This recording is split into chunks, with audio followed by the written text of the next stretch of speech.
Oh, there's been trouble up on the mountain. Oh, darkness traveled all through that way. Native women were here. Native women are life givers. We were the first teachers. We were the nurturers. We were the leadership. We were the spiritual foundation for ourselves, for our family, for the community, for the nation. Hey, oh, hey, hey, hey, oh, hey, hey, oh, hey, hey, oh, hey, oh,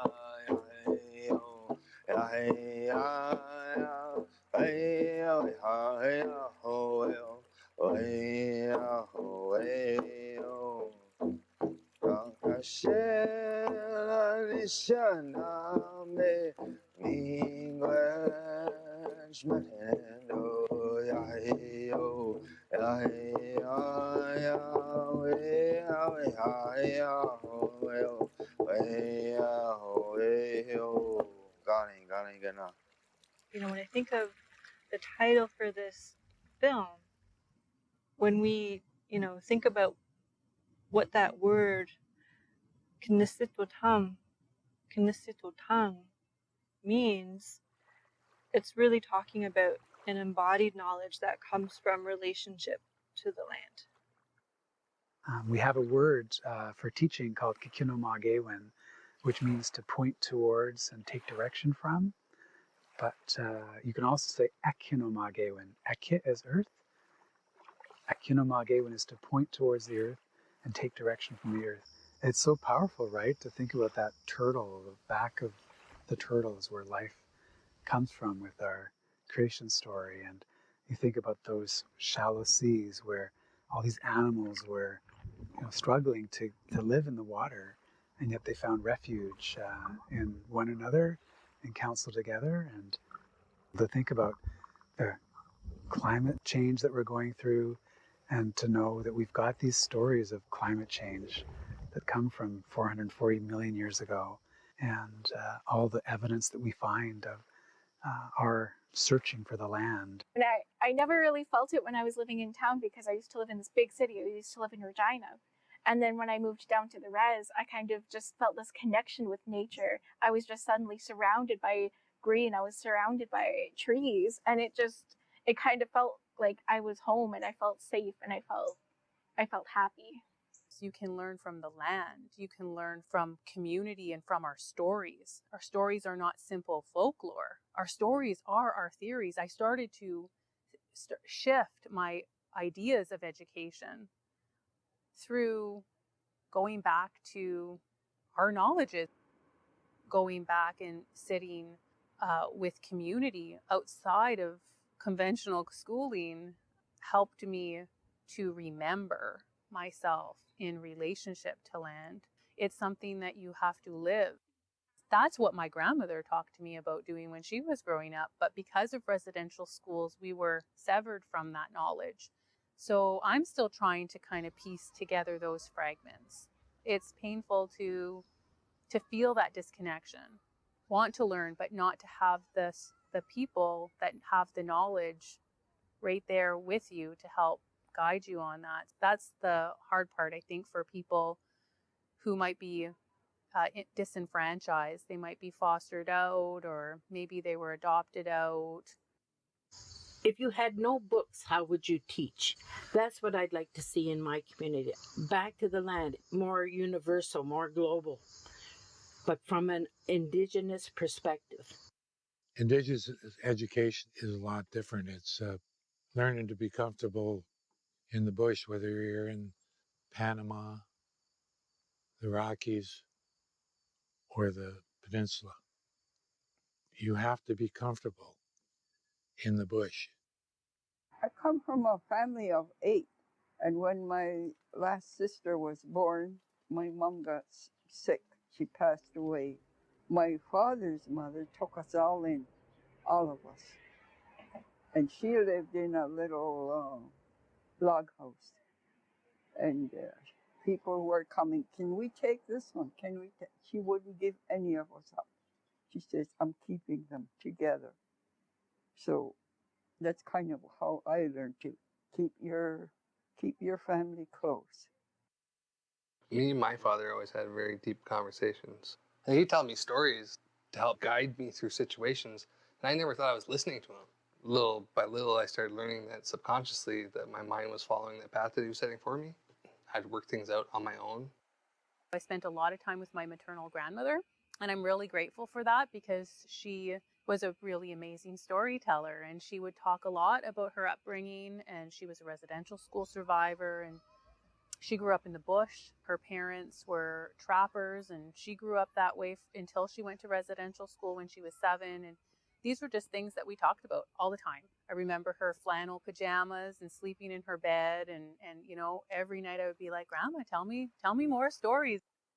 The way that she told me our stories and the way that she talked to me about the culture, I was kind of astounded.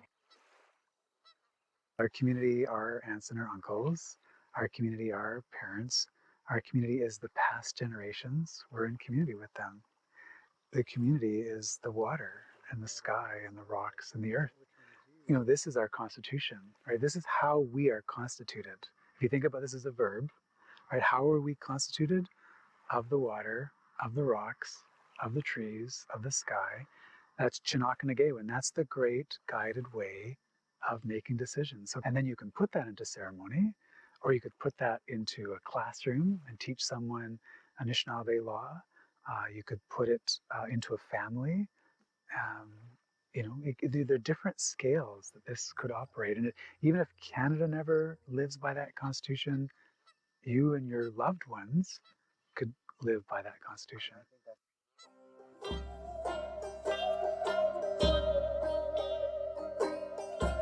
There's a lot of us who are reluctant to speak our language.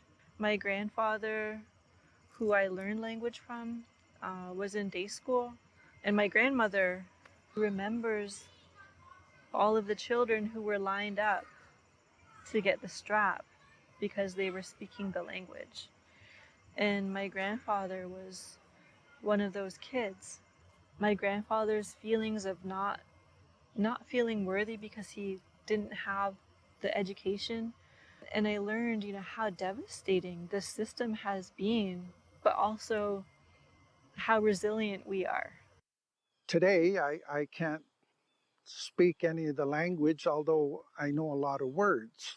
I like to take walks with the grandchildren in the bush, and I'll point out things that I do know. How do you say them in the language, and that kind of thing. I grew up not knowing that I was even in Anishinaabe. Our next door neighbors here spoke the language all the time. So the children generally spoke English, but they obviously knew what the parents were saying.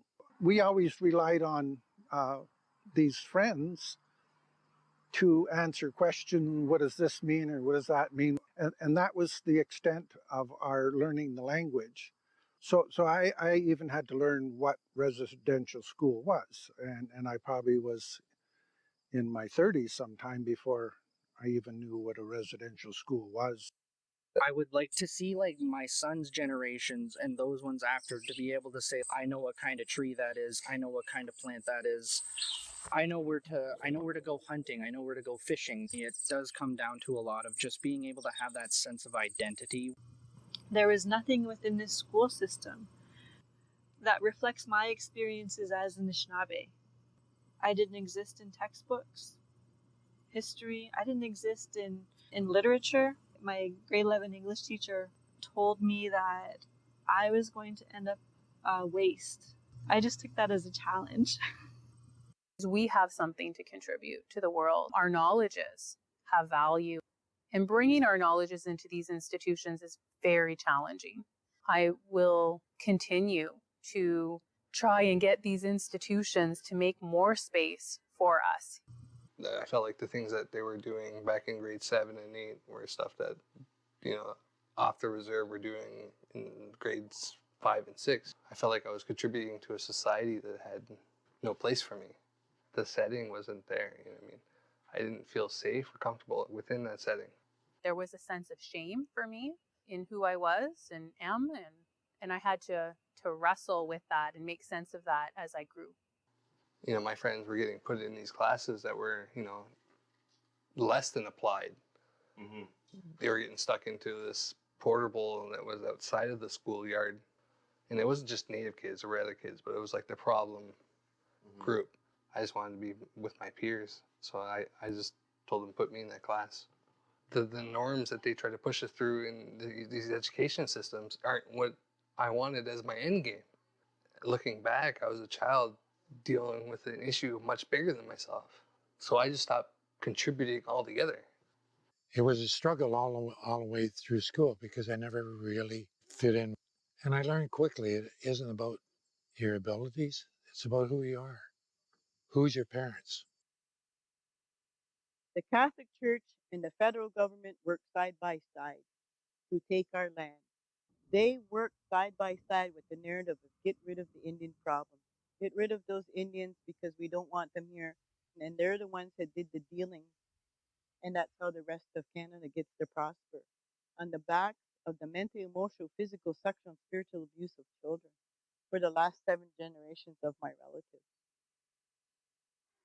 Well, the education system was set up, married to the other initiatives of the Crown to assimilate for Indigenous people into what they call the society. We lost my grandfather to alcoholism, and that made him distance from our family, which caused me and my mother and siblings to not know anything from that side at all. My aunt and uncle were a big part of the reason why I did ended up getting First Communion done. Felt like it was forced upon me. It always frustrated me how I can see our elders who still believe in that system, and they're still trying to push back the culture coming back onto the reserve. And that's where I'd say like it's a strained relationship. And I certainly felt that bullying. I certainly felt being a part of that fighting side. And I suppose part of what got me through that again is just Uncle Norman and Aunt Norma and Uncle Howard and my mother. And I guess I found my sense of indigeneity in the pockets of our small town. It was dominated by white settler, French, English populations and Indigenous peoples, Cree from the coast. There were a lot of First Nations people in our town, but we lived on the margins. I found refuge from that dominance in the Friendship Center. The Friendship Center was started by Cree women in the 70s, and my mom worked there for her entire life, and I was a Friendship Center kid. So I always knew that I was Indigenous, but I got a lot of messages that it was not good. We've shared a lot with the education and other ministers about the necessity of implementing a form of First Nation education in the schools. By not having it there, it causes more animosity. I would like to see more teachings to non-natives to know how it was in residential schools, so they would never bring that around again. The immigrants that are coming into our country, they know nothing about us. They don't know that we were the first inhabitants here. Other nations can come to this country. They don't have to give up their language. They don't have to give up the way they dress. They don't have to give up their food. They don't have to give up their dances. They don't have to give up their ceremonies. And yet we have been stripped of that. That was the alarming thing, was when I got a bit older, realizing just how many of my friends had been in the foster care system. How many kids from the reserve here that actually were foster care kids. A lot of it is all just stemming from generational trauma. I can see that it's still going on with the welfare system. Children are being taken away from their families and into non-native homes. That should stop. We've had to deal with CAS when we were living in Chesley that last time. I didn't want to send them to school if I didn't have carrots and cucumbers to send with them. What was heard on the phone was that I can't take care of my child. And so we had a whole thing to deal with CAS. Would this be the same situation had it been a non-native kid? As a child, I missed a lot of grade school because we were either fishing or hunting. So any of those things were more important than education. Culturally, we didn't learn the proper practices that even the bugs have a place in life. So we didn't learn to respect the water. We grew up knowing nothing of that. I've always had a firm root in knowing who I was. I don't think as Indigenous people we have an inherent connection with the earth. I think all people do. In spite of everything that's happened to us, I still get to remember. So a crown makes a treaty with you and then puts you in their court to come to a resolution. Why don't they allow us First Nation court together and have them come into our court? We have the multitude of methods that the Crown has tried to impose on us to assimilate and get rid of us. There's many times in the sessions where I said things and all the eyes would look up at me. So one was, you know, I've been over 20 years in the classroom and I've barely ever taught any Indigenous students. And the eyes all come up and they look at me and I'm like, what? Tammy, you taught a lot of Indigenous students. You just didn't know they were Indigenous.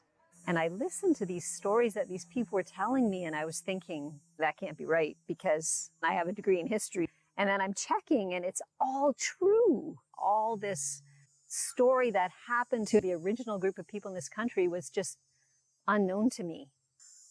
One of the most important things for me as a Catholic is to tell the bald truth. 60 to 70% of the residential schools were run by the Catholic Church.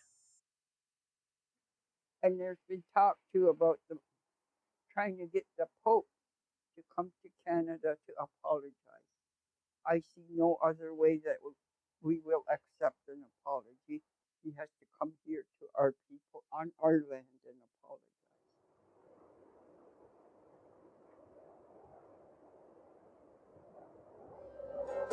What you gonna do when the great one comes? I got a lot of messages that it was not good to be Indigenous, to be Cree. It was something to be ashamed of. All of the messages that I was receiving were negative. I was just a child at the time, and I was having a really hard time, you know, trying to walk this fine line of being who I am and not losing myself.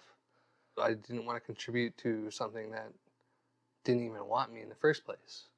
Mes grands-parents l'ont su, mais ils l'ont caché vraiment pour l'avenir des enfants. Fallait pas que je dise à mes amis, fallait que je garde ça un secret. I'm 71 now, and you wouldn't believe how long it took me to peel the layers off about my issues with Christianity, which isn't to say I'm not a spiritual person. So much wrong, so much crime was put onto our parents. I've had uncles share with me horror stories. And you know something? They'd be the first one to take a bullet for the church. And that's always confused me. Yeah, I blame right from the Queen to the government to the church. I blame them all. And yet we're still here. And then when I would go to confession every Thursday, the priest would tell me, your mother's a sinner because she goes to that other church. So that priest that was saying that to me was the same priest that was sexually abusing my brother behind the altar. And the bishops knew he was a pedophile, and they would send pedophiles either to Native communities or Black communities. Geez, I wonder why, because people of color have no value. So this priest was in our community for a long time. And then my brother committed suicide when he was in his middle 30s. This one Jesuit that came to our meetings, he would stand in front of me and wanting to talk to the father of my children. He never wanted to talk to me. So that was our first meeting. And there was many in my community that were sexually abused by that priest that were in that meeting. My brother stood outside of that circle. And after that meeting was done, he says to me, you know, sis, he goes, I'm glad somebody's finally talking about this. The next morning, he hung himself. And before I walked out, my mother was sitting in front of me, and I says to my mother, I says, I'm so glad that we're not Christian, if this is what Christianity is. And I thought, is that what good Catholic people do? tell you to be quiet because your brother committed suicide because of what a priest did to him. And I blame that religious institution for turning our people against our own people. And not once has a Catholic person ever stood in front of my mother and said, I'm sorry for what we did to your son. I'm sorry what we did to your children. I'm sorry what we did to your daughters. Not one. The flag there that every child matters. Does it take that kind of dramatic event that is well known within Indigenous communities? But we have to prove every damn little blip in our history. And I'm speaking as a son of a residential school survivor. My father never acknowledged me. My father was very violent. I was born into violence. I lived through violence. Because my father was Catholic, we were forced by the government for us to go to a Catholic school. The first year that I was in that school, this other girl and I got into a fight after recess, and she showed the nun that I had scratched her. So the nun strapped me with a strap about that long and about that thick, 10 times on each of my hands. And then at recess time, as the kids were going out to recess out the front door, and the nun was there and I was standing beside her, the kids had to come through this door to go out. She made every one of them hit me, slap me, or kick me. And it took me a long time to heal from that trauma, from that incident at 6 years old. What that meeting was about is how are we going to heal the people. I was the last one to speak, and I says, all I want is our community to be better. I don't care if people go back to church. I just want the sexual abuse to stop.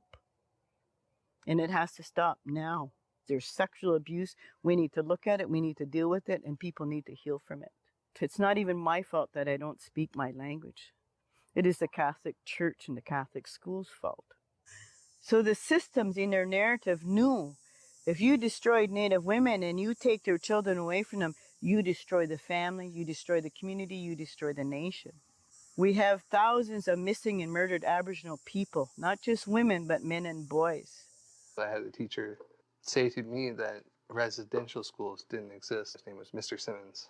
And that's when they sent me to residential school. And I was 13 or 14 then. And I only stayed 1 year, but it was awful. When you get there, they put things in your hair. You're not even lousy, but they just assume you are. You have to wear that. Jump in a tub and they cut your toenails and fingernails and you put on these, I don't call it uniform, but everybody's dressed the same. And after that, you only get a bath once a week. Change your clothes every other week. And when you get there, you get a number. My number was 26. I still remember that. You were never called by your name. You were called by your number. And I posted on Facebook one day. In residential school, my name was 26. My real name is Nadjiwon. I go by my longhouse name. We've been trying to tell for years what has been going on. And it took the bodies of these little babies for Canada to wake up and know what's going on. And graduated school.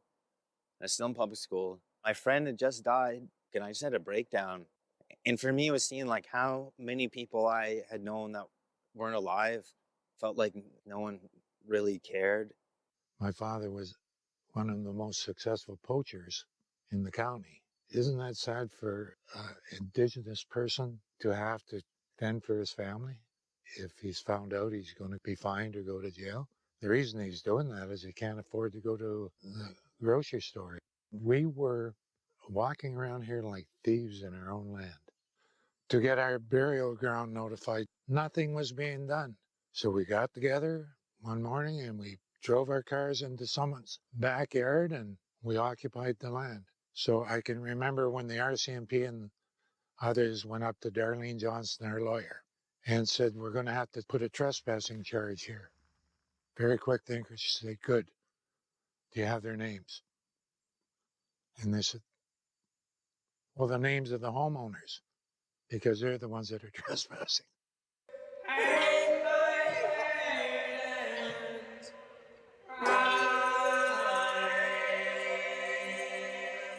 We invited people to this land to live in accordance with our laws, to live as we would live, to live like the sun, to live like the water, to live like the grass. I don't think people understand that about the treaties. I think they see the treaties as a document that's about parceling out land, but it's like, no, come and live in accordance with Anishinaabe law. And with those treaties that are rooted in the earth and the water and in the sky, what we're trying to do is understand how we can be in a treaty relationship with this, not just physically renewing those sources of life, but the emotional, the psychological, like the love, the kindness, the respect, the honesty, the truth, the wisdom, right? Those grandmother and grandfather teachings that we have. I have uncles and cousins on that side. My grandparents are on that side. Great grandparents. I got to meet a lot of them this summer, which was really good for me. And it was just great to have that sense of belonging. Most of my life, I didn't know they even existed. So it was great to come back into contact with that side of my family.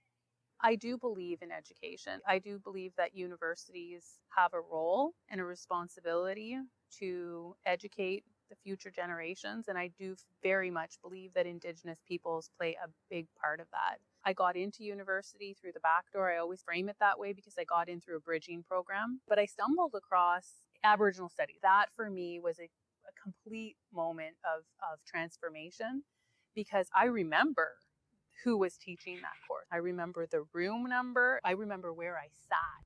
Having Indigenous peoples in these spaces makes a huge, huge difference. We can't be the kind of people we are unless we allow the respect. The way I like to talk about the seven grandfather teachings is they're only words: truth, honesty, love. They only become a reality when you incorporate them into who you are. It's like medicines: sweetgrass, cedar, sage, tobacco, plants. They become something when you put the belief into that medicine and incorporate it into who you are. Then it is something. It is something.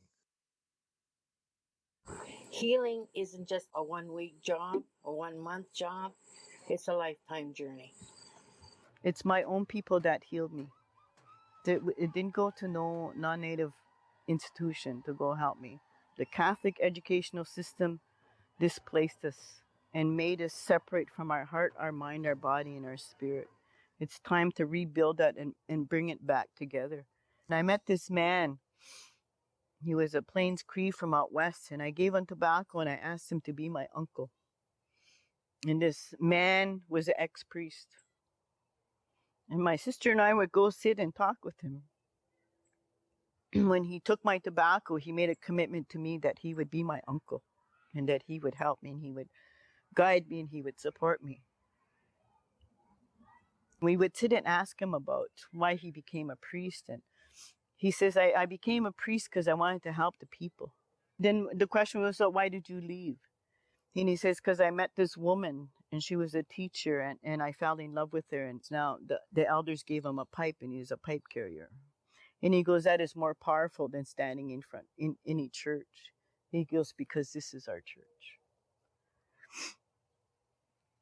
And he was just one of the most kindest men that I have ever met in my life. I just absolutely loved him. And he truly did guide me to another level of my awareness and my understanding about who I am.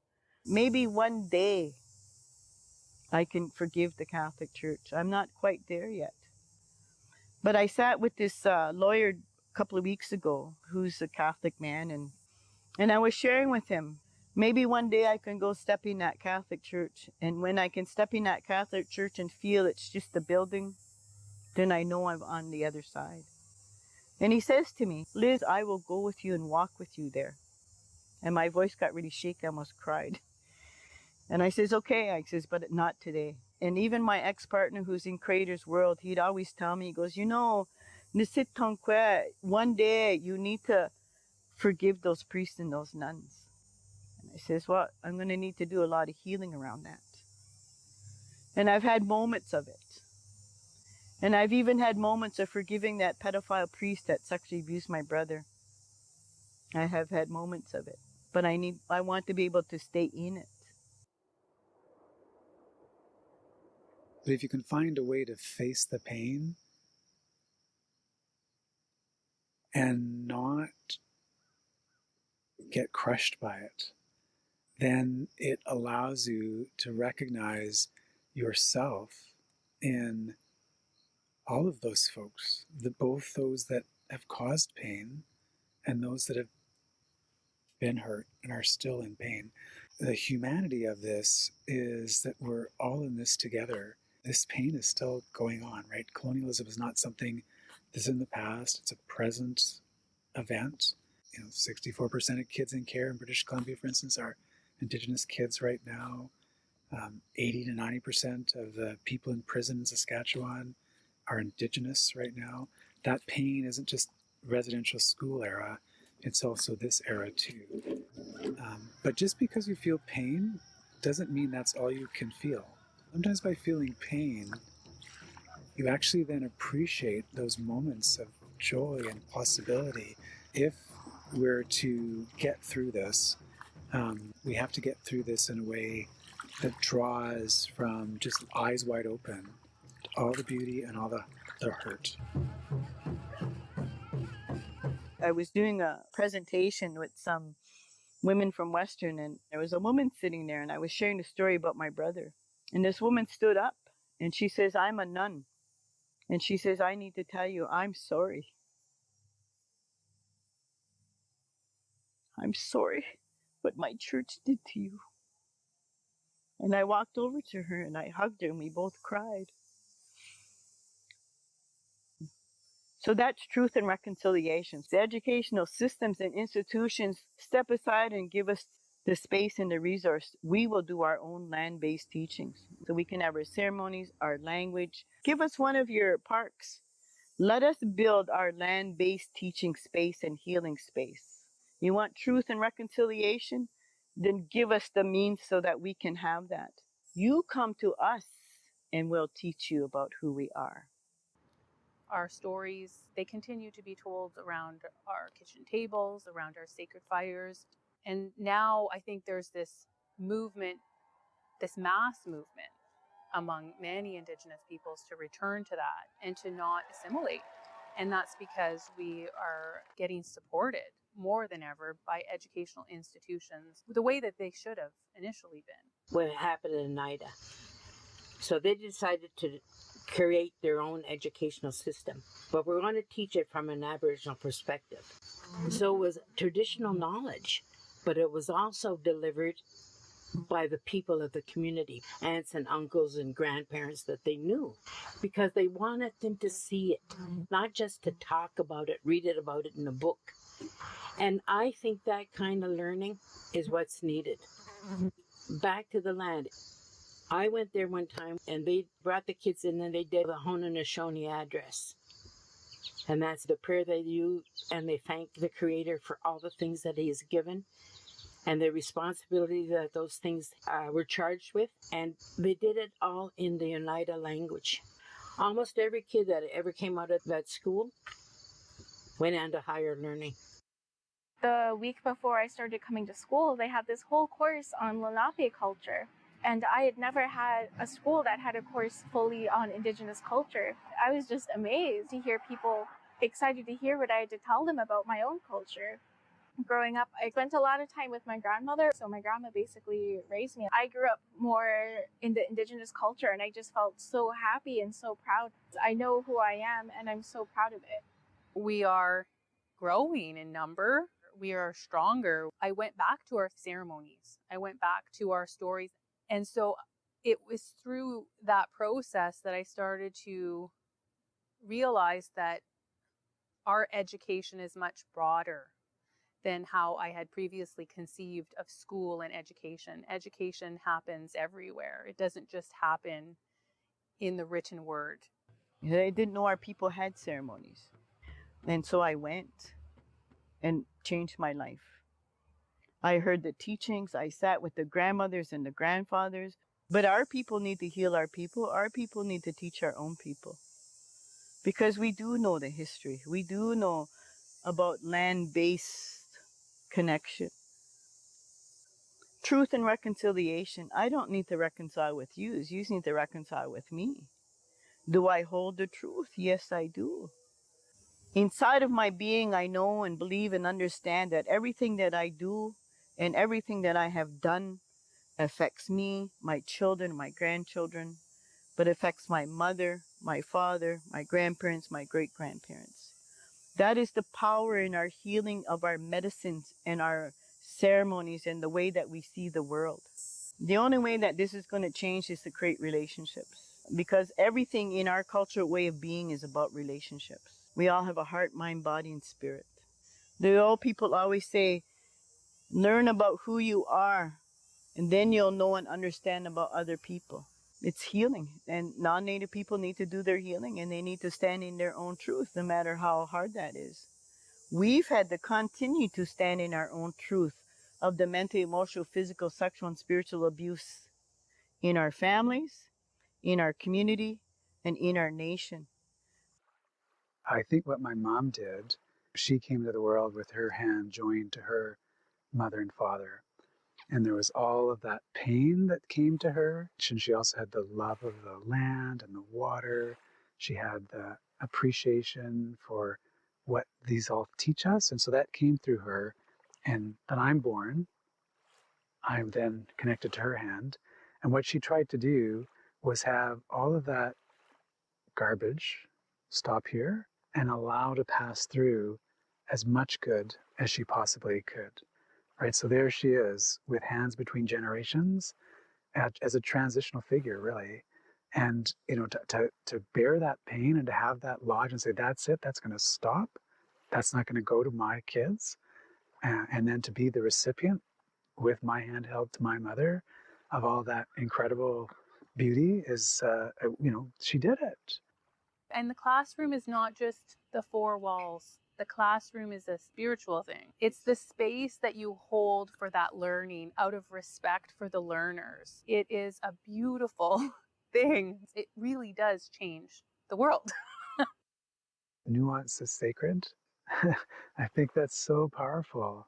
And you can see someone's beauty and not neglect or ignore those other parts of them, but there's beauty there. We're just so complicated. And if we can triangulate or see how the stories relate to one another, we'll find each other there. Just think of the shades of color right now as the evening falls. Right? If that's not a lesson in nuance, to think about all the grayscale, it's just subtle. Or you think about how the ecology is put together. There's just so many stories that are intertwining here. And that's here too, right? So what I would say is it's find that beauty, find that nuance, find the possibility for people to be many things. It just gives you peace.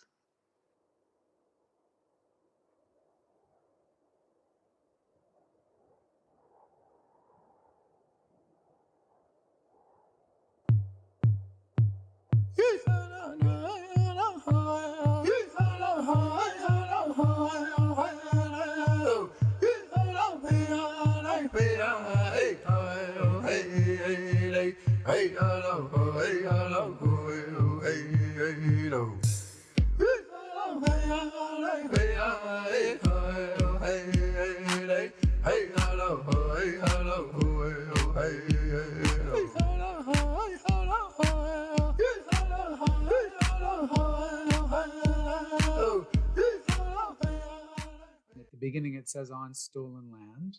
It's both stolen and still ours. It's theirs. That is, it is the birds and the trees and the plants and the fish. And so as we go through the film, I see it's not been stolen from us. I see it lives here, it lives out there, And maybe people will pick up on that and they'll understand that this cannot be stolen despite those attempts. But it's still our land, or more importantly, it's still their land.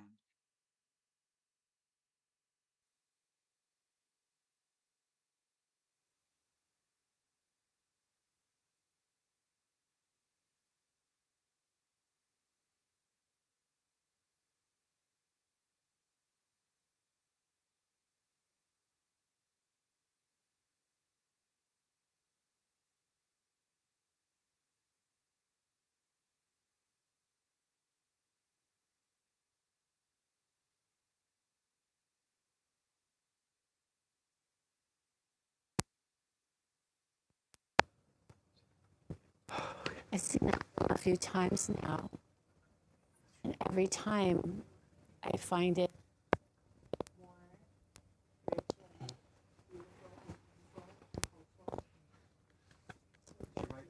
this. Would you mind coming out with Summer and Greg? I don't know. Can you be? Is it on? It's on. Yeah. Okay, good. Greg, can we spare you from the back? All right, Greg and Laurence. For the first time I've actually seen it all the way through in one city. And when I was back there, when you watch your own work, you're always kind of wincing because you know every moment that you made it. So there was that level of embarrassment. But also, like, the genuine, like, that is my whole life, and I'm just watching it, and that was an emotional roller coaster. Mm-hmm. Like, I was like, oh, it was the first time, and watching it, it was like, I got healing from my own film because I was listening to John, and I was like, oh, gosh, that's exactly what I needed to hear. Mm-hmm. But one of the things I want to say always is it's not a small thing to learn about anyone's community, not just ours. And so I just want to thank everyone for being here, because the thing about healing is healing is sometimes awkward. If you ever go to the hospital, it's not always the most pleasant. And when we're healing in society, it's the same thing. And it's not always comfortable, so I just want to acknowledge you for being courageous, for coming here, for being uncomfortable.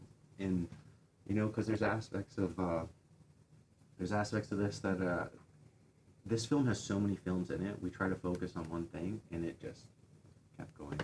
Anyways, I can talk forever. My name's Keesis Nadjiwon, everyone. I'm a filmmaker. I also call myself Ogima Keesis Nadjiwon. Ogima Keesis. Ogima means chief, and I'm not an elected chief.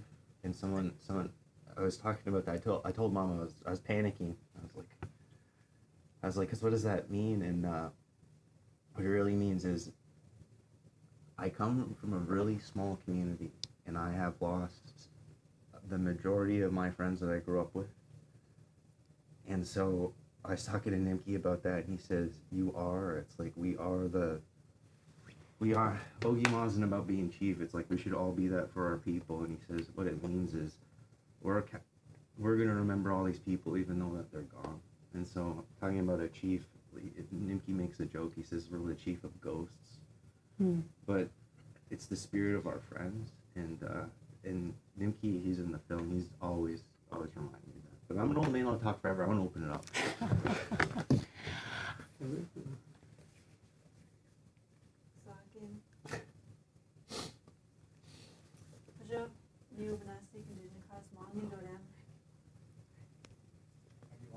Am I on?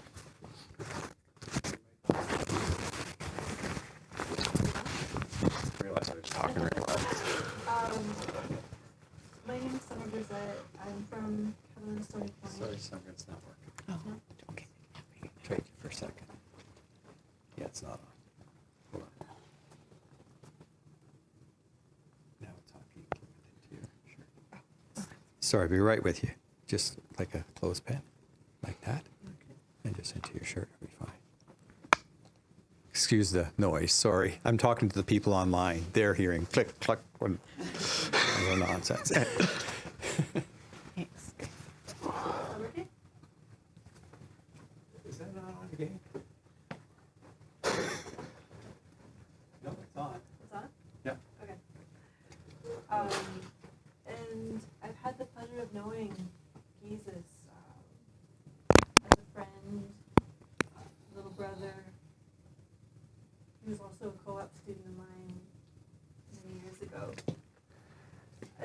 and through our friendship, we got to share a lot of stories with each other, and share a lot of movies, all things Star Wars, and a love for our communities and our families and intergenerational aspects of where we come from. And so being a part of this film really is for me to understand and see Keesis as an artist, and to really watch your vision come to life through this film. And I'm just thinking of all of the conversations that we've had, not just for this production, but in the many years before. And what I think what I feel this time watching the film is just the presence of the land, like the presence of the land itself. And we often say, we talk about the importance of relationship, and we talk about interrelatedness.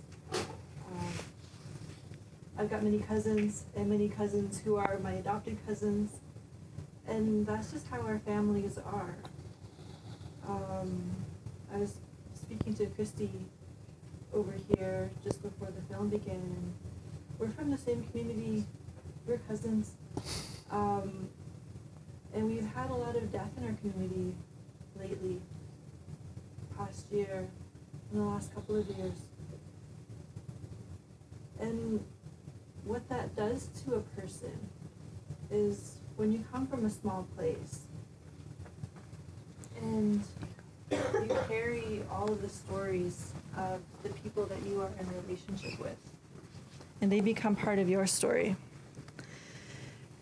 And you feel that in your connection to the land.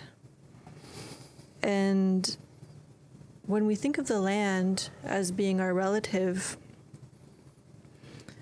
I'm going to skip around here for a bit, but I was writing an essay a while back for an art exhibit that's at the Woodland Cultural Center. And there were lots of submissions that talked about land back. What does land back mean? And John summed it up perfectly. But the land is still the land. The land is sovereign. The land is a sovereign entity. But we are related. And so I had talked to a friend of mine who's a fluent language speaker. And there's a translation currently that loosely means land back. And in the language, that word or that phrase is biskabiang. Biskabiang means to return. And so I asked my friend, I said, is this accurate in understanding what land back is if we translate it into our language? And he said, yes and no. And yes, it means a return. But there's no such thing as missing somebody in our language. If you're a fluent speaker, we don't have a word for I'm missing you. But what is more understood is that you are missing from me. So we have relatives who are missing from us. But also, as the Earth's relative, we are missing from her. And so for me, when I think of land back and I think of just the presence of the land amongst all of the storytelling in the film, it's like going home. And I just think that's really beautiful. And I'm so thankful to Keesis and to Greg and Laurence and all of the team who are a part of this, because to think about education as the land, as the law is the land, your mother is the land. Like, there's no English translation for those words. And so I learned something this summer when I learned that phrase, biskabiang, because we it's not possible in our language. If you understand language as a lens and language as it gives you like a map for understanding and seeing the world. You can't miss somebody in our language, but somebody can be missing from you. And so I just wanted to acknowledge that and to acknowledge Keesis again, once, like, for his vision. Your Ogama.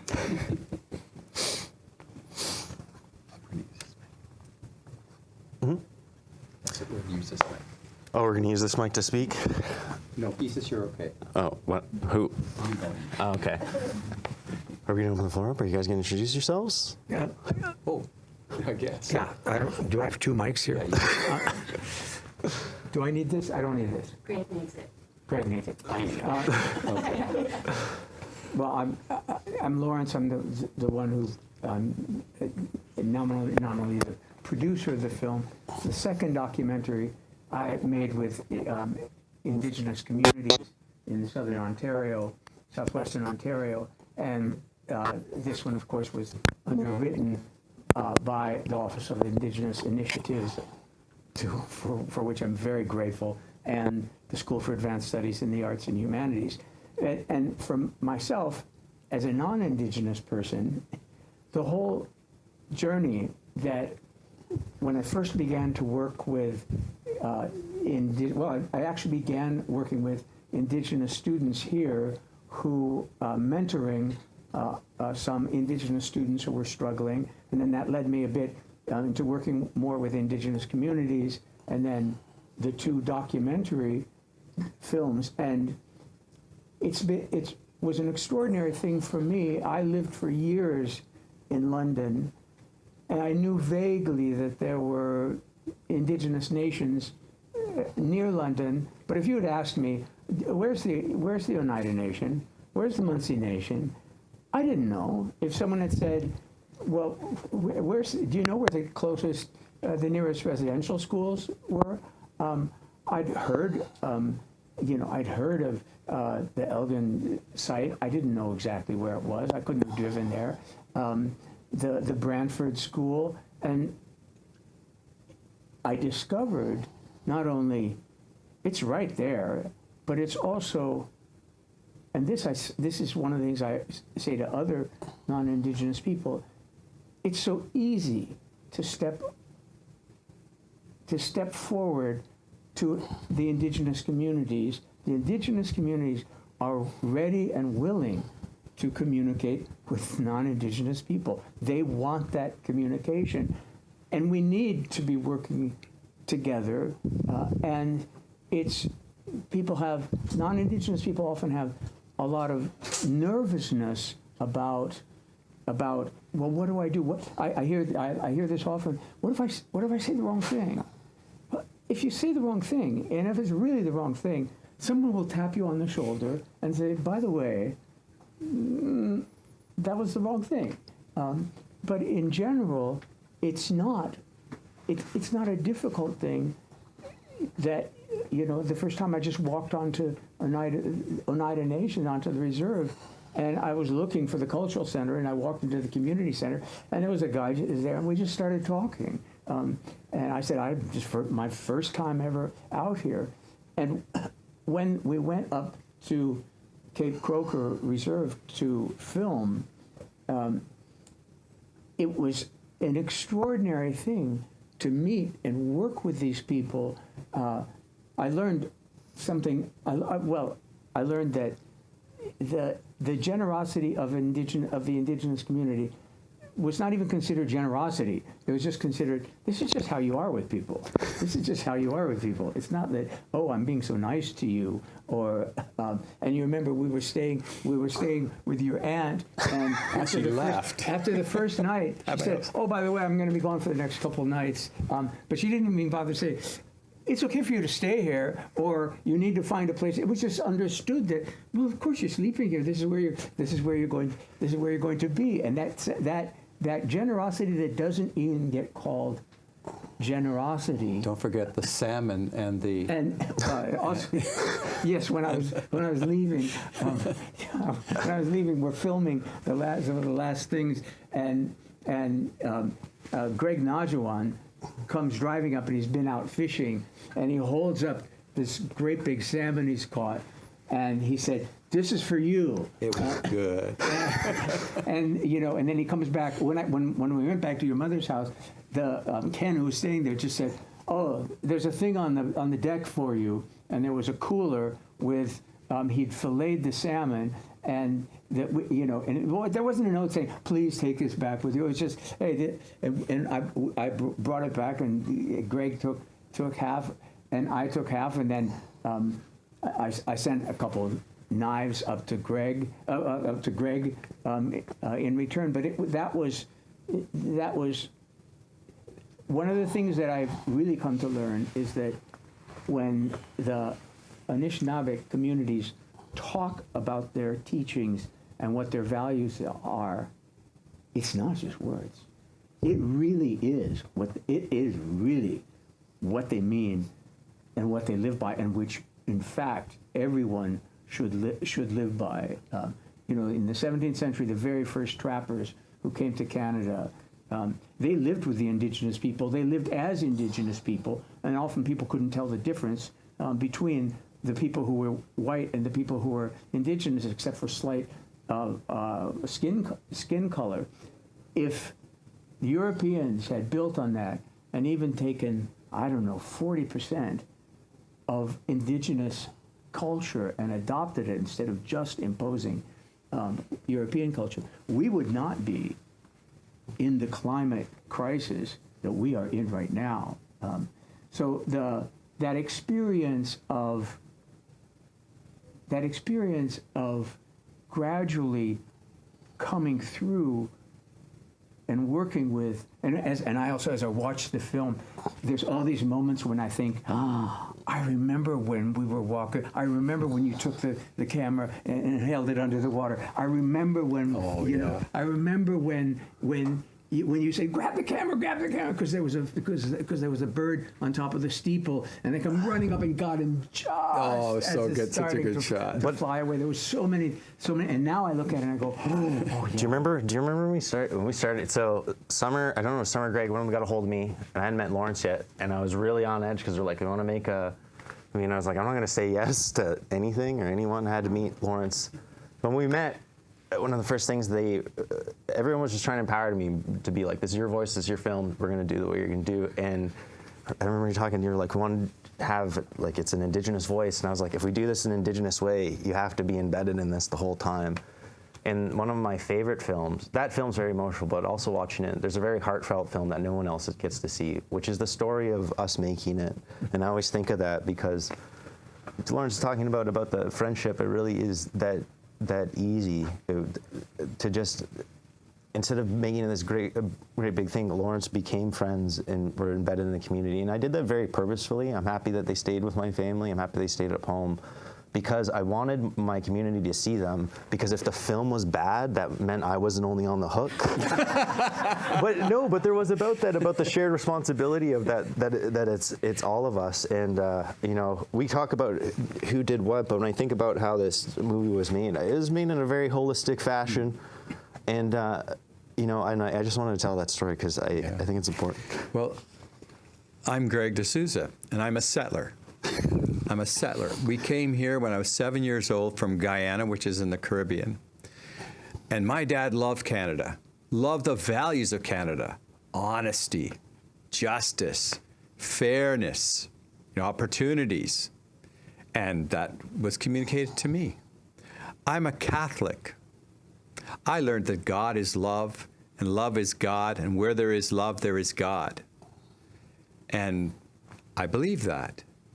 And then, in the middle of making this film, we find out about what went on in the residential schools. And I don't have words to describe. It hurts deeply that the country I had this idea about, it wasn't true. They were dishonest. They didn't even live up to the crummy terms of the treaties they provided. They didn't even do that much. You know, Liz was right. We, as settlers, we got to come and we bring our food and we bring our culture and we bring our language. But the original peoples were stripped of, robbed of that. They were beaten for trying to speak their language in a schoolyard. But Keesis walked with me at that, and Keesis accepted this Catholic, you know, to be a part of this. It's been a huge learning experience for me and continues to be. This question of land. I've always heard how Indigenous people of the land was so important, and I kept asking the question. And this is why there's so many, the land features big in this, right? It's all, land is what you see, not a lot of talking heads. But I think John Boris got it right. We are constituted of the water. It runs in our veins. The minerals, the rocks, the trees. All life came from this earth, this beautiful planet that we are in the process of destroying. I asked Keesis about this, maybe he talks about this. I said, I've always heard, maybe you can help me this summer too, I got a question. I've always heard creation stories from different Indigenous peoples. I've never heard an apocalyptic story. Is there one? What's the deal with that? I'll tell you my own. I'm sure Summer has their own answer for that, but I got my own. One of the things is that I think when we talked about this, the two stories I always got were this. When people talk about the end of the world and all these things, one of the things that my grandmother made me really aware of is that we have already experienced it. Our people, the world. This land is fundamentally different. The world that once was here is forever gone in many ways. And it's not that the land can't come back. The land is always changing, but I mean in the way. But there's this other story, it's not from my own nation, but it's this, which is like our teachings, all of our teachings, not just First Nations people, but all of our teachings were given to live in this world. It gives us longevity. It goes on forever. We're taught that our values as our people will make us live forever. But there's another way, and that way has a lot of peaks and a lot of valleys. And that's the world that we're living in now, which is the fast life. And they talk about that. And they say there could be a lot of things that can be made in this, but it has an end. When they talk about our original teachings, that it doesn't end. Because for us, even the end of people and the end of all things like that, we don't think about it like that. Because even our creation stories, what I was told is the creation story isn't about how we were made. Because I'll never forget this, little kid, like it's not a story about how the world was created, because no one knows how the world was created. They told me the creation stories are how we learn to know ourselves in it. And the other thing they tell us is all the creation stories are true. And what they mean by that is exactly that. When you understand people's creation stories, it is a focal point for a worldview. And so I think about our Anishinaabe creation story, the Haudenosaunee creation story. It outlines a worldview about certain things. Haudenosaunee, it's the woman's the first person. It sets that precedent. And when I think in, it's in the Western Library. We found a Bible and they're like translated. There was a really funny, so there's Genesis and it's translated in Ojibwe, and there's this line in Genesis which is like take dominion over, right? We don't have that word so that word was like to tend, to take care of, right? And so when I talk about the end of the world, I was just talking about Laurence about this the other day too. We were talking when we were having lunch. I worry that the end of things isn't going to be abrupt, that it's going to be banal, and that we're in it, and we're seeing it happen, and we need to acknowledge that it's happening quick. We have such a firm belief that London, Ontario is this solid thing. It's a place that was made and created as a short history. That river down there was once the clean source of drinking water for people for thousands of years. And it is completely polluted. In my home community, we can't drink, we have to boil our water. Can't drink out of the lake, but our freshwater stream right beside my house is very, very clear, and it's very clean water. And I think about that, which is like, what does it mean when these things end? And when I talk to my parents, when I talk to others in my community, that's what they're concerned about. They're worried about all the young ones. What's the world that we're leaving them? And so we have the we talk about 7 generations. I measured it out as 72 years, roughly a lifetime. So when you talk about 7 generations, it's 500 years. So if you measure things in a 500-year span, so my ancestors 500 years ago were planting the steps for me. And I have to acknowledge that right now too. It's like 500 years down the line, that's who I'm thinking about and who we need to be thinking about. And I know that's a wild timeline, but that's true. Because we have been continually affected by the past. And so is there an end of the world story? I've heard lots of cool ones. But like, they're not about the end, because so many of your stories are about the renewal. One of my favorite stories, which talks about a sort of end, a time when our people were killing each other and there was only it's a long story. But the final part of the story comes down to, there's all this violence, and there was one boy who goes out and fasts and he gets his teachings. I'm summing it up real quick. But the moral of that story was that even if one of us knows, even if one of us is going out and praying, even if one of us is left, we can retain who we are as Anishinaabe people. My grandmother used to say that. She said, our culture is not in the language and the dances and the songs alone. She said, it's here. And she said, even if we lose it and we have to go regain it, it will be found out there because it's the truth. And it was one of the reasons I'm very emotional. My grandmother passed away a year ago. She's featured in there. She's my absolute best friend, and I miss her so much. But my grandmother, since I was a child, told me she was going to die and she was going to leave this world. And so I think about the way she left with such dignity and grace. She was ready to go home. And, you know, I think as humanity, as people, we have to look at what we're setting for ourselves. Is that when we come to our end, are we making an end for ourselves in this scary world? Or are we going to leave this world with dignity and grace? Because we're all going to make that trip. 100%. But how do we do it in a way that, you know, and so I don't know about our end of the world stories, but I think about that often. I've often felt like I already grew up in the apocalypse. And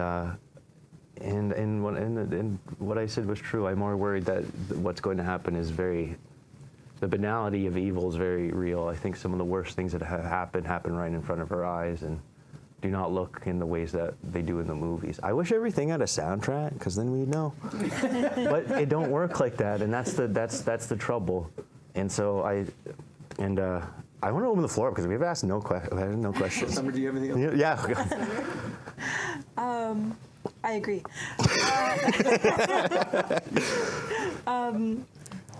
I was just gonna say, you know, I feel like, well, first of all, you know, for us, we only tell our creation story at certain times of the year, and there's certain people who have permission to tell that story. But what I can say is wisdom that was shared with me about our creation story from a friend of mine. And she said, every time we tell that story, we live that story. We are living that story. It's happening over and over again. The more that we tell it, it's happening because we are creating that story. And in our creation story, there's a lot of conflict. Like, it's not like we're everybody's happy everybody's imperfect. Even our spirits are imperfect. And our greatest teacher, Wayne Bojo, is imperfect. And I think it's that imperfection that teaches us about our humanity and our shared humanity, and also the great compassion of the world around us, because in our creation story, we are the last beings to be created. We are the youngest sibling of all of creation and therefore utterly dependent. And that puts us in a really humble place. And so I think, you know, I'm of a mind that's really similar to Keesis when I think, you know, there's all these movies about like the zombie apocalypse.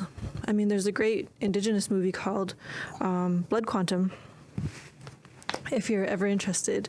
But in terms of like what I feel about apocalyptic events, you know, there was that big apocalyptic event that happened in our lifetime, in the living memory of people's in our community. And I think of that as residential school. I think of that as the 60s scoop, where there was an active movement to remove children from their families, to remove families from the land. And going back to what I was talking about earlier, you know, it's all about the land, yes, you know, and it's in the movie, it's in the film. But to understand why that violence is felt in such a complex way is to understand that, again, I always go back to language.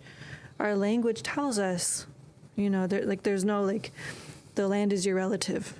It's literally in the language, the land is your relative. Like, you can't think any other way outside of that language. English gives you a lens to understand the world and to communicate.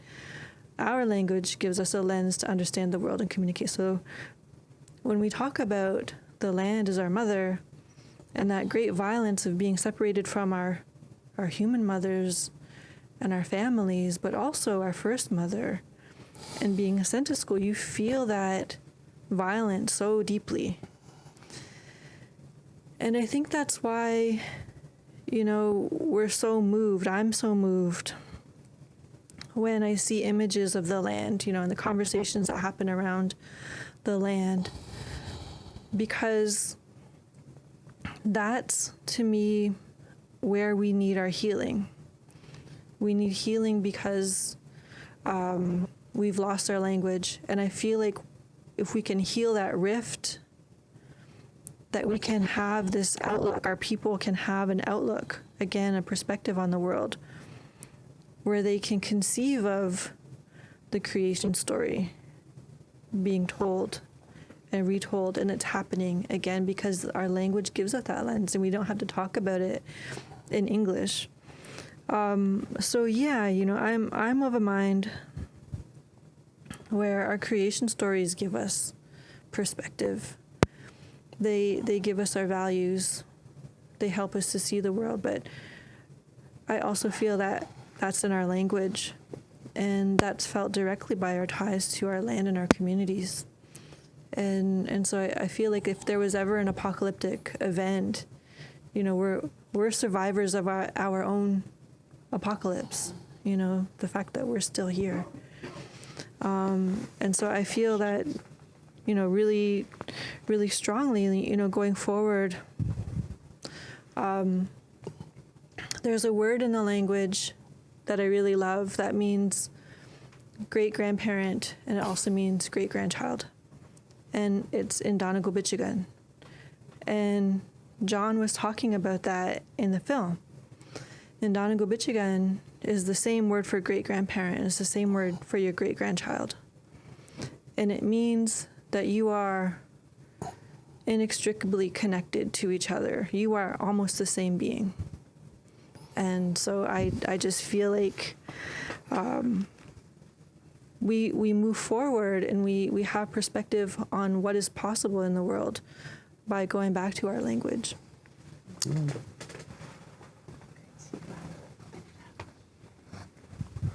Sharing a microphone. I'd like to open the floor up to questions for our panelists, if anyone has one. Give them the microphone. Right. I'll bring you the microphone if you have a question. I'm open to any question. If it's about the film, that would be preferable. There's one at the back. I'm going back that way. Okay. Or you need to get back. Yeah, here, grab it. Thanks. Love the film, and thanks for all your work, everybody. Just wondering, was there something you wanted to put in the film that you didn't get a chance to explore? Yeah, you know, I personally feel like everything that's in that movie is what needed to be. But one of the things that came out of it is there's so many more stories. And the fact is I could have sat with any one of those people and I could have done a whole documentary just on them. And if there's something that's, it's not that there's nothing I didn't want to include. To answer the real question, what I wanted to include is I wish more of my friends were still here to be in the film. And, you know, but with that, I've also been changing my perspective because, you know, it's like, I'm also grateful for everyone who could be in the film. I named the movie after my mom, and my dad's in it. My mom and my dad have been apart for a very long time. But one of the things I felt was healing about that film unintentionally was it was the first time I saw my parents get along and agree. And because like they're different people, but they have the same love of our people. And so if there's something that I wanted to put in, it's I just want more voices. And I also believe that this is just a step. I really think even when it comes to our issues are not separate and we need to stop siloing them. We definitely have different experiences because of our different communities, but we are interconnected in our issues that we face as people. And there's not always simple solutions. But because when we talk about one of the things I'd really like to start doing in the next question I really wanted to start asking people then was to explore people's relationship to these different things like the church or politics or their different relationships to society, because I think those questions are so interesting. And I want to hear more voices from my people who do not get to be heard in urban spaces and on reserve. One of the people in the film who's one of the most eloquent speakers in the film is my best friend Nimki. And he does not have a high school education. He's never left the reserve. He's one of the most brilliant people I've ever met. I kid you not, me and my friends had like a game and like when I first started coming to university, studying philosophy, like I was like Marcus Aurelius or Nimki, which is like he's such a stoic and he is such a brilliant mind, but seeing him in that film, that really helped, and I wish I could have seen more of my friends' voices and the ones that are still here, because I need to acknowledge that is for all the people that have been lost. I'm also incredibly grateful because I am also just getting my community back and my people back, because I do that every time I get to. I feel like me and Summer sometimes are just you know, like all the spaces that we go in, it like feels like we're like we're going home. And so as much as this has been really hard, I more and more see that I've always been around my people, but now I'm seeing the love and affection of my people for my people. Because I grew up in my community and I was like, we're all on the same team, everybody. And there's just so much animosity. So yeah, there's lots more.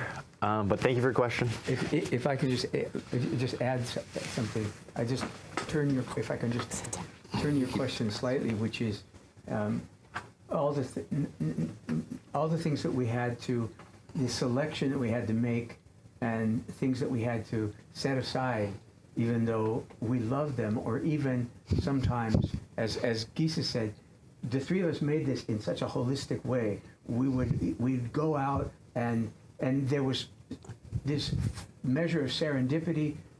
Greg and I were driving around one day, and we happened to run into that old school bus sitting in the middle of the woods and, you know, falling apart. And Greg said, literally, the wheels have fallen off the bus.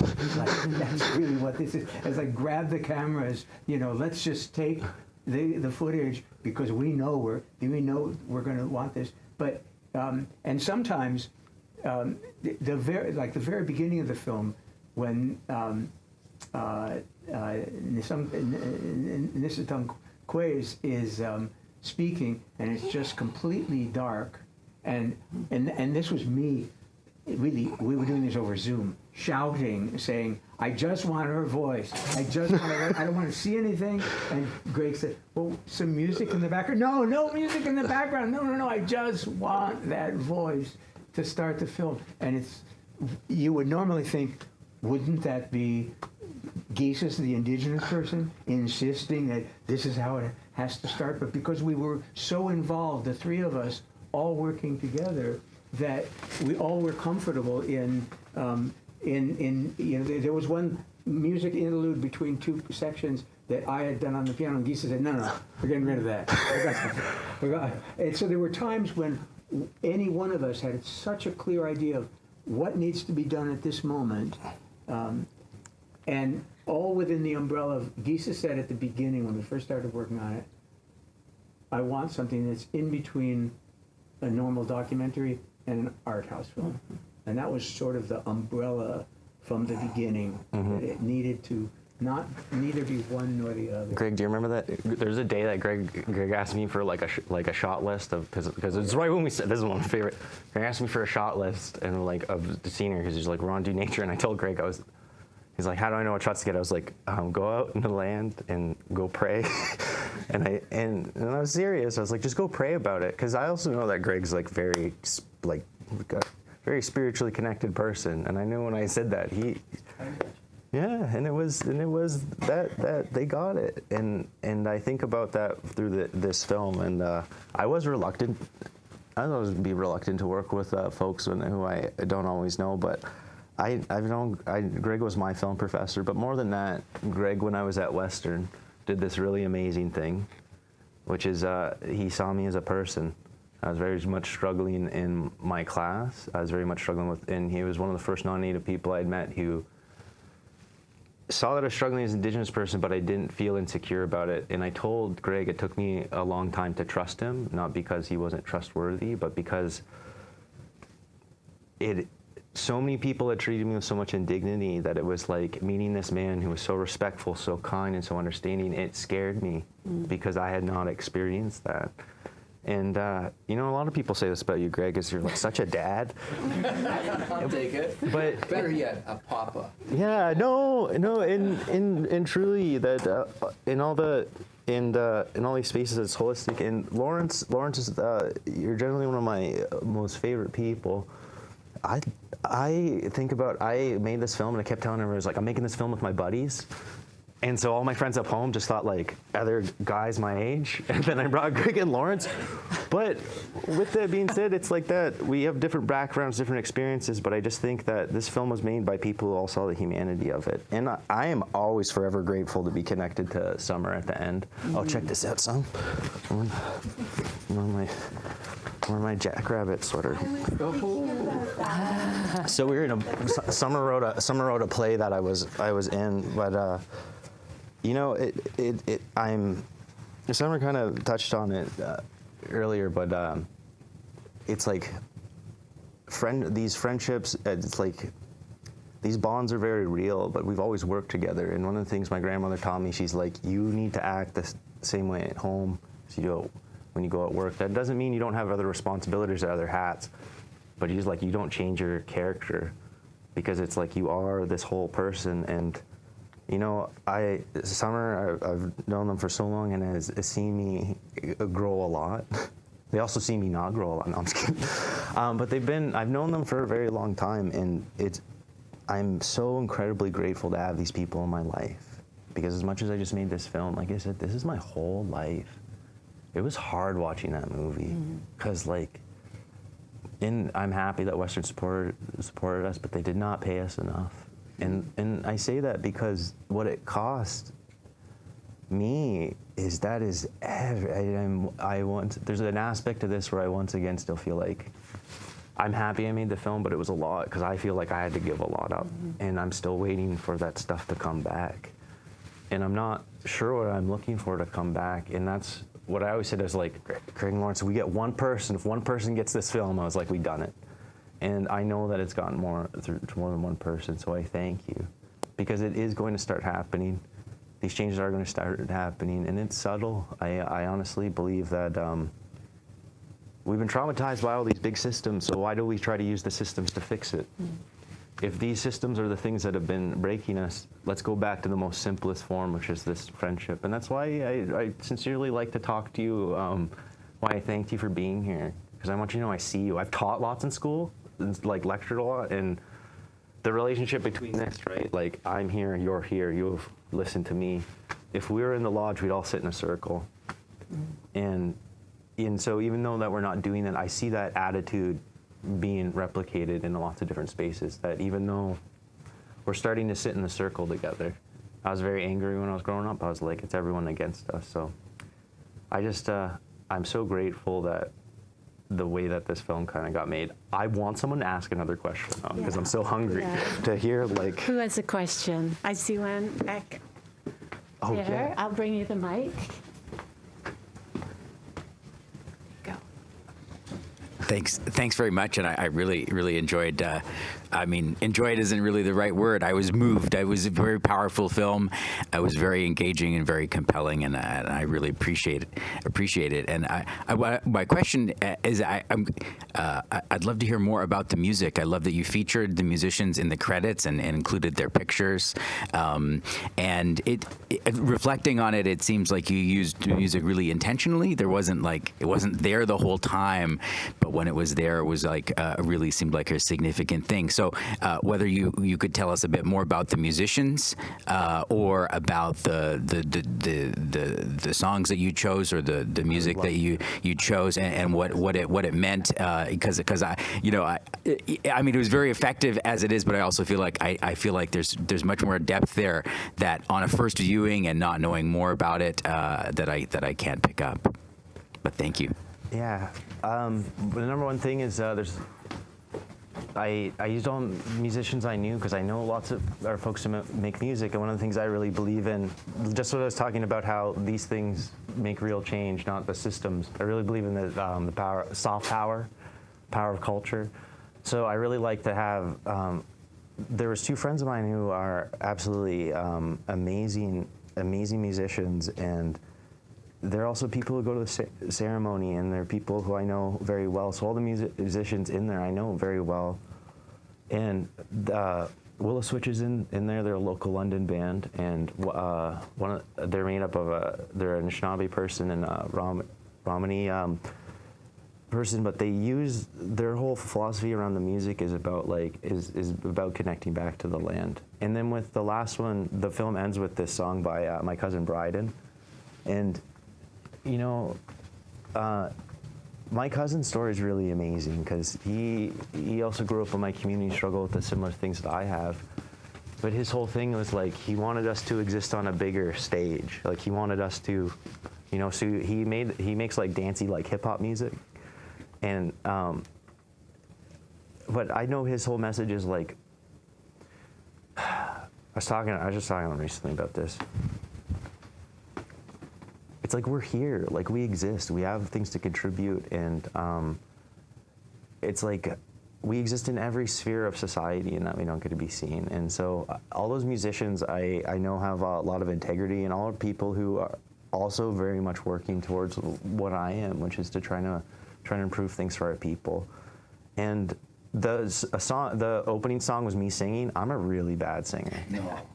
I know songs, but the songs, like, all the songs are happy songs, and those songs are for us, they're healing. And as soon as that started playing, I started crying because all the times that it's like healing, right? And I started crying, and I was like, the powerful thing, I was like, that's me playing it. That's me singing to me right now. And that was a really powerful moment. But I didn't want to be in the film.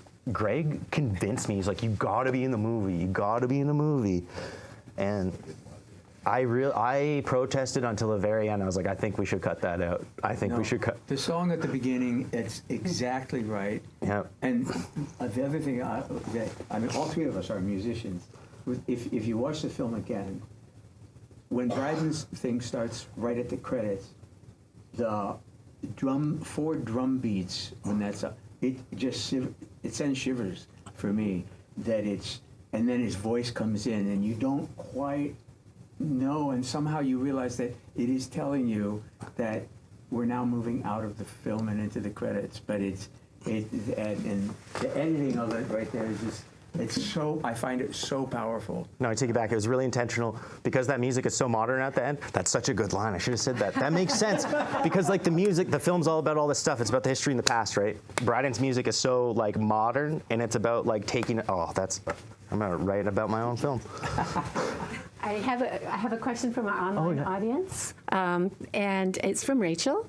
And the question is, do you have future plans for more films in the near future? If so, will it be a continuation of the progression, or will you focus on change? If not, what are your plans for the future for yourselves? And that's a big question. There's so many films, but I'll just say that I am working on something right now, but it's more of it's a proof of concept, and what it is, I don't think I think I'm taking a break from working on a documentary. I think any work I'm going to do now, I think I need to be more conceptual and artistic, at least for myself, because this film exhausted me. It's only 40 minutes, and it was a year and a half, but it's taking a lot out of me still. And so I think I need to be mindful of that. So I also want to be mindful of that and supporting other artists when they're making their work, that there's something about this that is very exhausting. My dream right now, though, is I feel nervous about saying this because say it. I know what you're going to say. I want to do Hamlet. So I want to do Hamlet but I want it to be based on the Reserve, and the reason is this: Hamlet's a film that I think, or a play that I think it speaks to so many themes that I grew up with, and one of the most. I remember the Hamlet soliloquy when I was in high school. And my teacher asked me, it's like, you remember that really quickly? And I was like, because I figured out what he was talking about. And once I figured out what he's talking about, it was easy to remember it. And it's a person contemplating suicide. And I thought, I was like, I don't think I have a single friend at home who hasn't had that, that had their own to be or not to be, whether to leave or say. So I want to work on that. I'm working on a proof of concept, and I want to develop it. Because I really would one day want to do it as a whole film, because I think it would be powerful. And a part of it is my own healing around it's interesting. You take this classic English play, right? Put on the Reserve. It's like binding these things together about how all these stories. There's something I want to write about, which is in Ojibwe we say bonjour, say hello, and up north say Winnebago. Winnebago is a person. It's acknowledging that we're in this story. That's what I really want to work on, but I've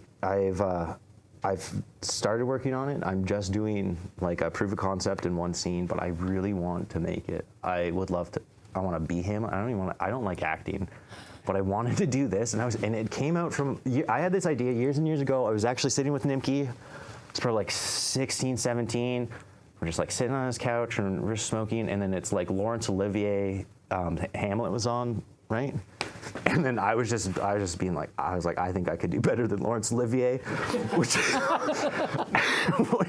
such a thing. But no lack of confidence. Well, it's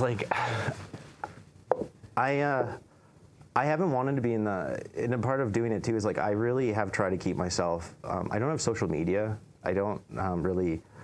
I do have social media, but I don't put my face on it. I have a hard time showing my face and showing myself. And being in Summer's play was a big thing for me. And I think that's the next thing to work on. However, when I get my energy back and I finally I can get some grounding in my life, my next goal is not to do. The documentary was exhausting. I think what would be most beneficial is to develop. Also, the way that we deliver media is very different. We need to develop some sort of YouTube. I need to develop some sort of YouTube channel or some sort of online media outlet for these things, as opposed to, because I'm happy for the documentary, but I need to build more infrastructure, because my dream would be to not only myself but other people just to keep telling these stories, because it's not that hard. One of my favorite people in this whole world and filmmakers, he works for an organization called Invisible People. So he interviews people who are experiencing homelessness, and that's all it is. It's a straight conversation, doesn't edit it, and it's very, very simple. They've caused such an amount of change, and I met them, and when I met them, I told them how much it meant to me, their work, and it made me think, well, we should do that for our people. Because how simple would it be to just ask? And then I thought, well, go beyond that. I literally could watch a documentary about any person, because every single one of our lives, trust me, once you get deep enough, there's a story somewhere. Not that we all want to tell that story, but what I'm saying is we all have a deep level of stories. So that's the next goal, but I got to get my energy up enough to get there. And because I don't want my stuff to be exhausting, too. I want my stuff to be empowering, and my friend Chantel Richmond talks about a lot about changing the language, still addressing a lot of these issues, but changing our language about how we talk about them. So like pathologizing illness, pathologizing like these bad things all the time. So I also want to make a wide range of things, but there's no doubt that there's a real need to tell some of these Canada doesn't know, the world doesn't know. And I honestly believe if we all grew up knowing more about each other, we'd probably be in a different place. It's shifting, that's why it's shifting now. I took women's studies, and one of the things I realized, I was like, there's all these women's issues. And I realized that a lot of these issues aren't issues of women, they're issues of how people are treating women. So I was like, that's an issue with myself. Issues with Indigenous people, it's the same thing. People are like, Indigenous issues. Is it our issue, or is it the issues of how people are treating us? We have to develop those worldviews, and I'm happy that Laurence said that, like, this is our way, and I acknowledge that. But our own people don't know. I'm consistently running up against this, meeting more non-Native people who know more history or more like knowledge, not knowing, and how many of our people don't get to know, either because they're not allowed to, but you also have to understand it's so hurt, there's so much pain. A lot of us don't want to know, and I want to get to a place that people are gonna know themselves. Another dream of mine, I don't have the means to do this, but I would like one day to have a children's show and a cartoon, because I think about how, I really like anime, and I think about how much I learned from watching cartoons, how much I learned, like, through just watching media and cartoons, and I was like, why don't we have that for our own people? And not just to educate our own kids, but to educate non-Native kids too. Like, I want to create a show that's like how the Power Rangers were so popular, right? And as a means to try to show children that we exist. I think that's another important thing. And I think the last project I'll do is, I'm just gonna keep going until I'm out of here, because like I just want to keep making stuff. But yeah, I'm a little exhausted right now, to be really honest about making stuff. Thank you. Keesis, that's so many ideas. You have so Thank you. many ideas. That's amazing. We do have one more question from the online audience, and maybe time for one more from people in the room. Does anybody have one they want to ask? Amber, I'm going to bring you the microphone. Also, miigwech, everyone, just for. In the middle. My question was about, there are a few clips of just like a car driving like fast, I guess sped up, and I was wondering what the purpose of that was, because it's so different from other aspects of this film, and it seems to stand out a lot. So yeah, I was wondering about that. Yeah. So because I asked Greg to put that in, and I think a big part of it was I kept wanting to jump between nature scenery and getting into the city scenery, and those like really sped up shots. I think it was supposed to. I think my intention with it was like to show how weird the city is. Then it's like an unnatural space, so you like speed it up. And one of the things that's very emotional about all those scenes, it's hard watching it because like I said, there's a lot of people have passed, and when you go through those city streets in London, I think about a lot of the people who were there. So that's always there. And if I had more time, we were making it during COVID as well, which made things really difficult. Mm-hmm. But I think if I had more time, there was going to be a lot more shots that we were going to do. But yeah. I remember you expressing that you wanted to disorient the audience with those shots. That's what I remember. Yeah, because it's like to try to look at the spaces that we see every day, like the city, that it's like it's not natural, and it's like it's not a natural space, and like even the ways that we move through it are very unnatural, and I think that's what I wanted to get. And I feel like that shot in particular, like just that little shot, that stuff is more like my kind of speed when it comes to filmmaking too, because like I really like film. It's one of the things I love. There's two different parts to that. Yeah. And one is the winter scenes of time lapse from a car window, and that Greg actually had. And then when Candace Burnett starts talking about feeling disoriented and separate from her community, then there's this time lapse going through these kind of suburban parts, which is actually a thing I mounted on the handlebars of my bicycle, and bicycling along doing time lapse. But we wanted that sense of disorientation, and she's talking right at that moment precisely about having felt marginalized and not feeling part of the community she grew up in.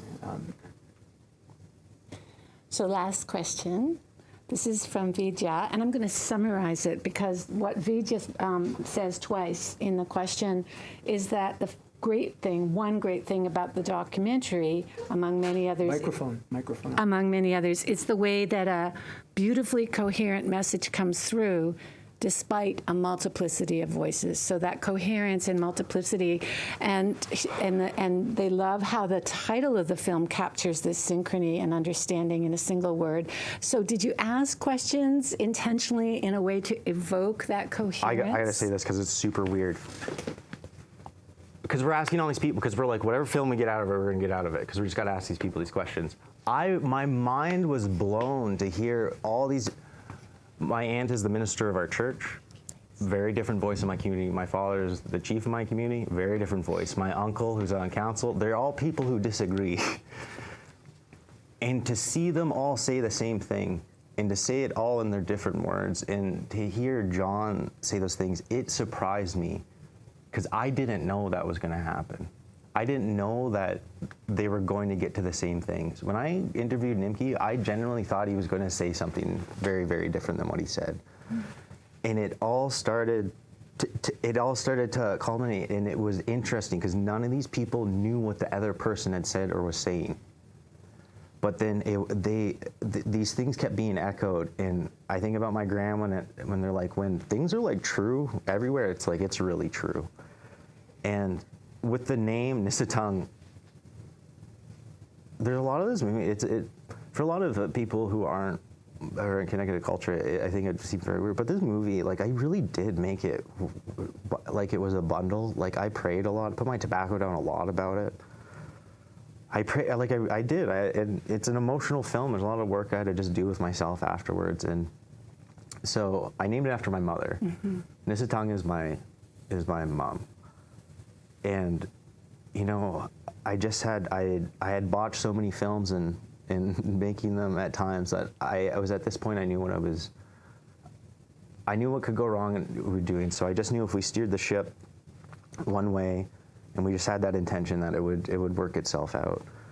And I think that's true of a lot of art, because film's this interesting thing. Film is a technical skill, and it's an art form. And so as like a technical skill, like,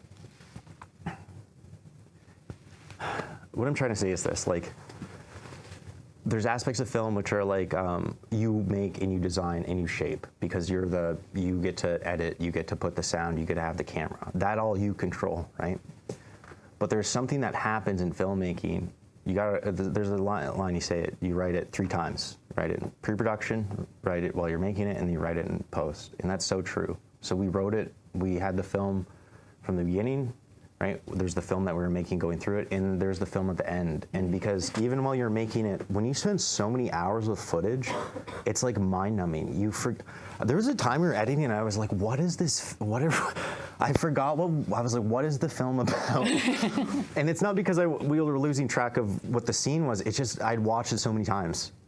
And so part of making a film is like, Bob Dylan has this quote, a good song is something that walks on its own, right? Mm-hmm. So there's a part of it where I was like, we're gonna put all the pieces together and we just gotta let that baby kind of like walk and have its own legs. But because we had it in that way, the film just, it has a voice of its own. And I think about that, like even the word like animation, right? This comes from the word spirit. So I always think about that. I was like, the spirit is in this film, and take that how you will. And but that's how I think it came together. And even that, it's called understanding. But I was like, one of the reasons I like film is there's layers of understanding, and I'm grateful for.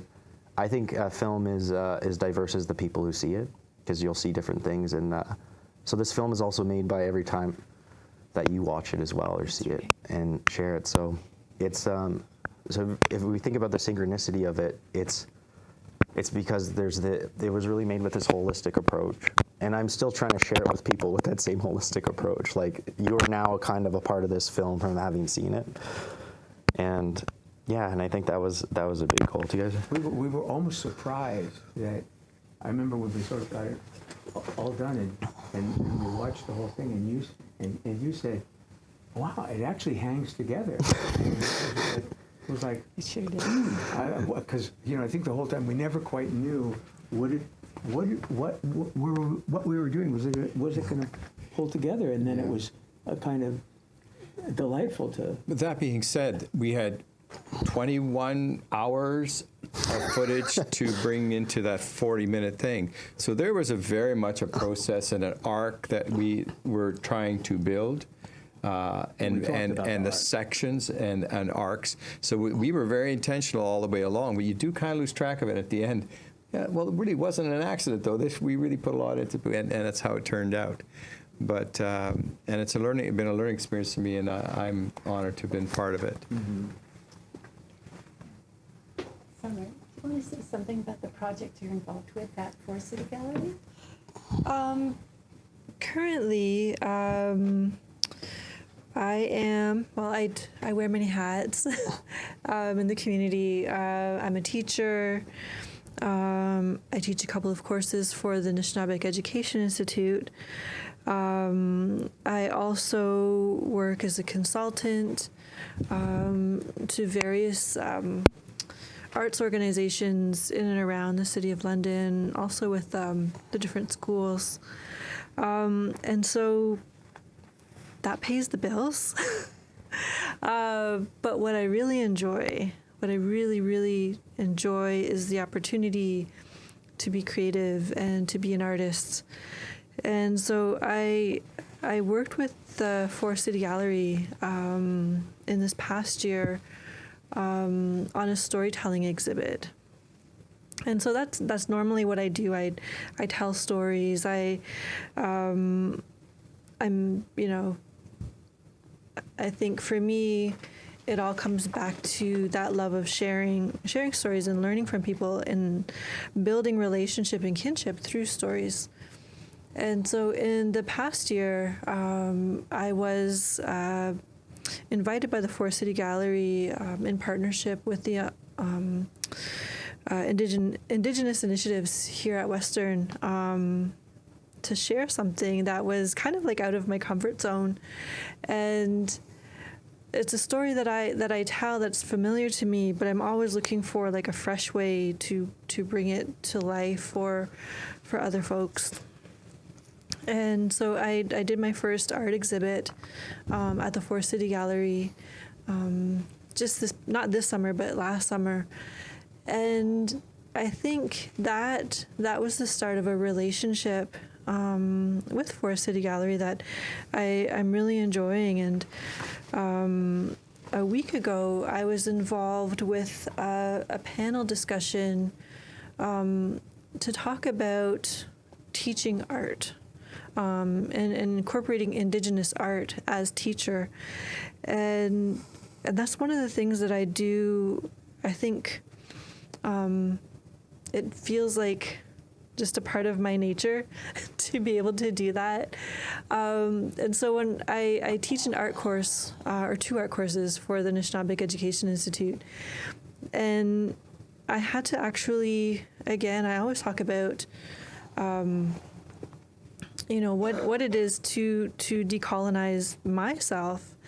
And part of that process is realizing and understanding that not every Indigenous person who comes to my course has the same experiences that I do.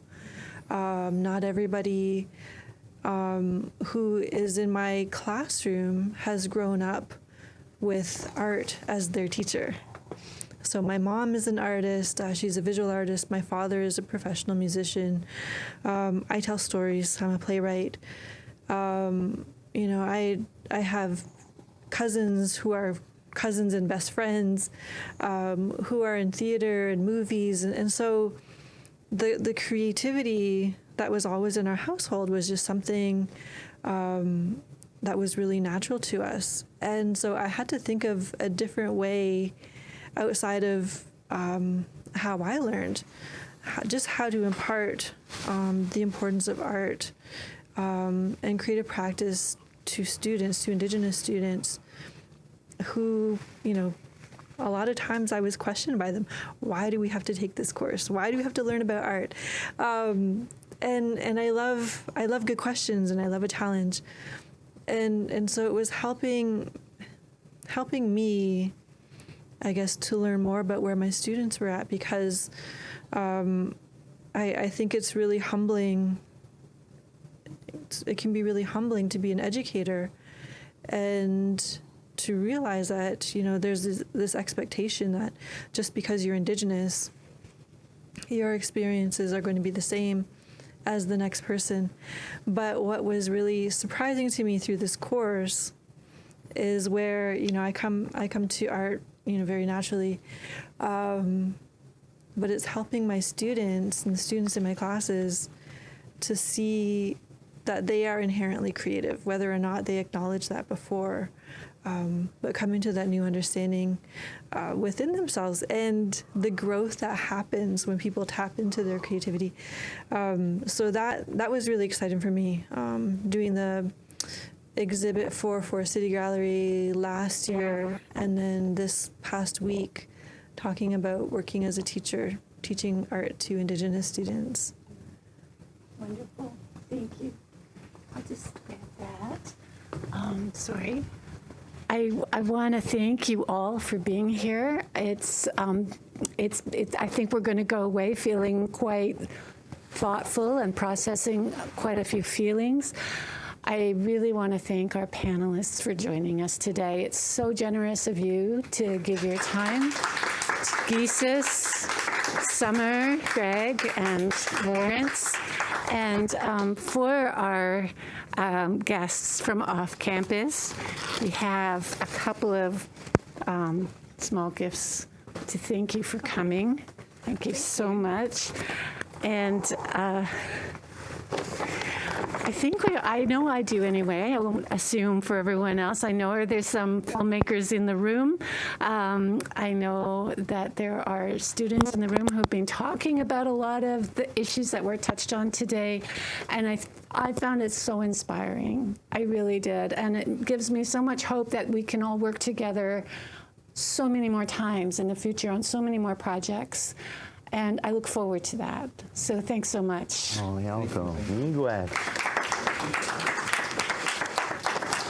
heck yeah.